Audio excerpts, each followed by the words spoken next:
여러분 안녕하십니까, 강시엽 변호사입니다. 자, 지금 윤석열 대통령의 재판 지금 막판을 향해서 치닫고 있는데요.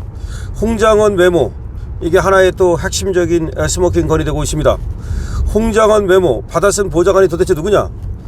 지금 보좌관이 썼다고 그러는데 그 받아 쓴 보좌관을 갖다가 특정하지 못하고 있어요. 아니 세상에 말이죠, 홍장원이 지가 누구한테 보좌관한테 받아 쓰라고 했으면 그 사람이 국장원에 지금 근무하는 직원일 것이고 당연히 그 사람의 이름이 나와야 되지 않습니까? 왜 안 나오죠? 핵심 증인이 돼야 되는데, 자, 이모 씨라는 말이 있고 황모 씨라는 말이 있고 뭐 40세 이상이라는 말이 있고 이하라는 말이 있고 그 아무것도 못 밝히고 있습니다. 그래서 지금 세 가지의 핵심적인 어떤 그런 스모킹 건이 있는데, 지금 윤석열 대통령 재판에서 말이죠, 그 하나가 지금 국무회의에 지금 여부입니다. 국무회의가 안 열렸다 그러더니 국무회의가 열린 것으로 드러나고 있죠. 그와 관련해서 한덕수가 거짓말을 한 것도 드러나고 있고요. 두 번째가 곽중근의 진술, 이거 뭐 거짓말이라는 거 드러나고 있고요. 세 번째가 홍장원의 메모, 이 세 가지가 윤석열 대통령의 재판에서 가장 중요한 스모킹 건이 되고 있는데요. 그 중에서 이제 홍장원의 메모, 여기서는 이제 보좌관의 유무, 그 보좌관이 누군가, 이게 굉장히 중요한 문제입니다. 이건 근데 얼마든지 그 받아 쓴 보좌관이 있다면 도대체 그게 누군지, 그리고 그 사람이 어떻게 해서 그걸 받아 쓰게 된 것인지 왜 그걸 못 밝힙니까? 이거를 못 밝힌다는 거는 지금 홍장원의 얘기가 거짓말일 가능성이 상당히 있다, 이렇게 얘기가 나오는 겁니다. 지렁이 메모라고 하는 건데, 또 재밌는 것이 말이죠, 이 지렁이 메모는 지가 쓴 게 아니라 그게 인터넷에서 내려받은 거래요. 그게 지가 원래 그런 세상에 메모가 있을 수 있습니까? 그러니까 그게 인터넷에서 내려받아가지고 그게 내가 쓴 메모라고 그런 식으로 돼버렸다는 거, 이게 무슨 말입니까? 부적처럼 쓴 그 지렁이 글씨 있죠? 그건 글씨가 아닙니다. 그러니까 이게 아주 너무나 이상한 공작인 거예요. 그걸 가지고서 그게 자기가 받아 쓴 거다고 얘기를 했다가 그건 받아 쓴 건 아니고 뭐 다른 글씨가 있는데 그거는 처음에 자기가 썼다가 또 보좌관한테 정서를 시켰다가 뭐 어쩌고 하는 거 아닙니까? 나중에 또 거기다가 다시가 자기가 가피를 했다, 이런 얘기인데, 이 모두가 어지럽고 말이죠, 그 어느 하나도 사실이 아닌 걸로 보인단 말이죠. 원래 어지럽다는 것은 사실이 아니라는 얘기예요. 자, 도대체 홍장원 전 국정원 간부의 체포자 명단 메모를 받아 적은 보좌관은 누구인가? 아니 뭐 체포 대상, 그 얘기가 지금 핵심적인 얘기 아닙니까? 윤석열 대통령의 계엄이 내란이라고 하는 이유가 바로 누구를 체포하려 했다, 뭐 그 얘기 아닙니까? 그러면 체포 대상이 누구냐 이거야. 체포 대상을 갖다가 받아 적었다, 뭐 그런 얘기인데, 그러면 그 정서를 시켰다면 그 보좌관은 누구인가? 홍장원 국정원 제1차장이었죠. 이자의 체포자 명단 메모를 받아 적은 보좌관의 신원이 여전히 드러나지 않으면서 윤석열 전 대통령 내란 혐의 형사재판은 특검 측에 불리하게 흘러가고 있다는 얘기가 나오고 있는 겁니다. 윤 대통령이 특정 정치인들을 체포하라고 지시했다는 홍 전 차장의 진술은 핵심 증거로 제시가 됐지만 해당 메모를 작성한 보좌관의 신원이 끝내 공개되지 않고 있습니다. 홍장원은 법정에서 국정원법 위반을 이유로 신원 공개를 거부했고, 특검 역시 해당 보좌관을 조사하지 않은 것으로 알려지면서 더욱 의혹이 증폭되고 있는데요. 아니 홍장원은 뭐 국정원법 위반이라면서 신원 공개를 거부한다는 건데, 아니 지금 법원에서 신원 공개를 거부할 이유가 뭐가 있습니까? 법원에서, 더군다나 지금 뭐 다른 일반인들을 상대로 신원을 공개하는 것도 아닌데, 그 다음에 왜 또 특검은 보좌관을 갖다가 조사를 안 합니까? 더군다나 비밀리에 조사할 수 있는 것도 아닙니까? 그런데 이 보좌관이 과연 있느냐부터 시작해가지고 이건 전부 다 거짓말 아니냐, 홍장원이 꾸민 거짓말 아니냐. 근데 만약에 특검이 말이죠, 그 보좌관을 특정하지 못하면 어차피 그 메모는 증거 능력이 없어요. 그리고 증명력도 없고 어차피 그거 가지고 윤석열 대통령을 범인으로 만들지 못합니다.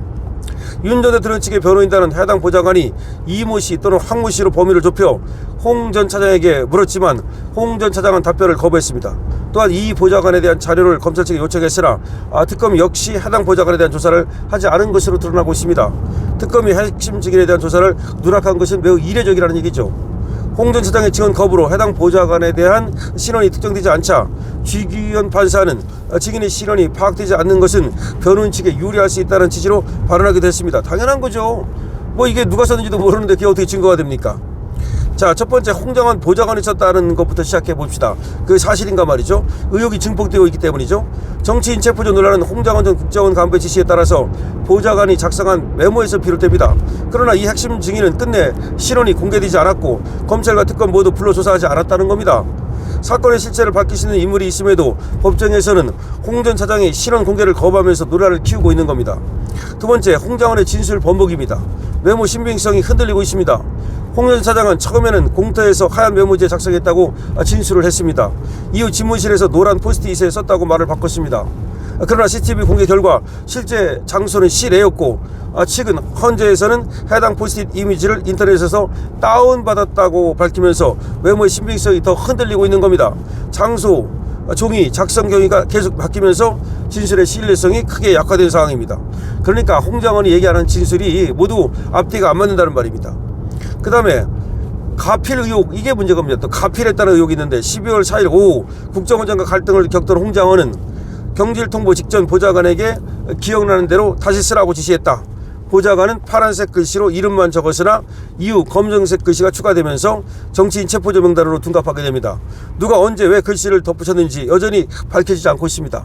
이 가필한 거 말이죠. 근데 이 가필한 것도 그렇습니다. 처음에 기억나는 대로 써라, 뭐 그렇게 다시 보좌관한테 시켰다가 거기다 가필을 했다는 건데, 가필은 왜 한 것이며 또 가필을 한 것이 실제로 체포 대상 명단과 맞는 것인지, 자기가 자기 멋대로 쓴 것인지, 이 모든 것이 밝혀지지 않고 있습니다. 다음에 12월 6일 오전 9시 34분 한동훈 전 장관이 윤 대통령 주요 정치인 체포를 언급한 기사가 경향신문에 보도가 됐고, 그러니까 한동훈 전 장관이 한동훈이가 윤 대통령 주요 정치인 체포라고 하는 그런 명단이 있다는 걸 갖다가 얘기를 하고, 이게 경향신문에 보도가 됩니다. 곧이어 조선일보가 같은 내용을 보도합니다. 그럼 한동훈이가 어떻게 이 내용을 알게 되었는지. 그렇죠. 한동훈이가 얘기해가지고 이게 경향신문에 난 건데, 한동훈이가 정치인 체포 명단을 어떻게 알게 됐습니까? 그 다음에 홍장원의 보좌관의 관계가 있다는 주장까지 나오면서 해당 보좌관의 직원 필요성이 더 커지고 있다. 이게 무슨 말이냐면 한동훈이 그 명단을 어떻게 알았냐는 거예요. 원래는 홍장원의 보좌관과 한동훈이 아는 사이다. 홍장원의 보좌관과 한동훈이 관계가 있다. 그래서 홍장원의 보좌관이 뭐 한동훈한테 알려줬다, 이런 얘기가 나오는데, 그럼 홍장원의 보좌관을 조사해야 될 거 아닙니까? 따라서 홍장원의 보좌관을 조사하기 전에는 절대로 지금 이것이 사실관계가 밝혀질 수가 없는 겁니다. 아니 갑자기 말이죠, 한동훈이 왜 체포자 명단에 들어갑니까? 뜬금없이. 그래가지고 한동훈을 갖다 빡치게 만들려고 한동훈이 체포자 명단에 들어있었다라고 공작을 한 것이 아니냐. 만약에 그 체포 대상 명단이라는 것이 실제 있는지도 의문이지만, 실제 있다 하더라도 왜 한동훈이가 거기 들어가냐는 거는 이 홍장원 측에서, 국정원 측에서, 이 홍장원 측에서 공작을 해가지고 홍장원의 보좌관과 한동훈의 관계를 이용해가지고서 당신도 명단에 들어있다 이래가지고서 한동훈을 빡치게 만든 게 아니냐, 그런 얘기가 나오고 있는 겁니다. 그래서 결과적으로 한동훈이가 어떻게 알고서 그걸 갖다 경향신문에 얘기를 했고, 그 다음에 경향신문이 또 어떻게 그걸 갖다 접수했으며, 그 다음에 이제 조선일보에 보도가 되는데, 이런 보도 시점이라든가 이런 것들을 보면 모두가 이상하다는 겁니다. 그래서 홍장원의 진술의 신뢰도가 크게 떨어지면서 재판은 새로운 국면을 맞고 있습니다. 사건의 진실은 결국 보좌관 증언에 달려 있습니다. 메모가 단순한 이름 기록이었는지, 체포조 명단으로 등갑된 것인지, 그리고 언론에 흘러간 경로가 무엇인지 모두 보좌관의 입에서 확인될 수가 있습니다. 그런 핵심 증인에 대한 실언 은폐와 조사 회피가 이어지면서 재판은 특검 측에 불리하게 전개되고 있다는 평가가 나오고 있습니다. 결국은 윤석열 대통령의 무죄가 말이죠, 이 홍장원 메모, 홍장원 보좌관, 이것이 윤석열 대통령의 오히려 무죄의 증거가 되고 있다는 얘기가 나오고 있습니다. 자, 지금 재판 한덕수를 내년 1월에 선고한다는 얘기가 나오는데요, 윤석열 대통령 선고 이전에 한덕수를 선고한다면 그것도 참 이상한 모습인데, 어쨌든 이진관 부장판사라는 자가 지금 급발진하고 있습니다. 어쨌든 윤석열 대통령의 재판 결과 내년에 이제 늦어도 1월이면 뭐 역시 나올 것으로 예상이 되는데, 어쨌든 이 지금 스모킹 건이라고 하는 것들이 모두 흔들리면서 윤석열 대통령의 무죄가 가까워지고 있습니다. 강수를 피웁니다.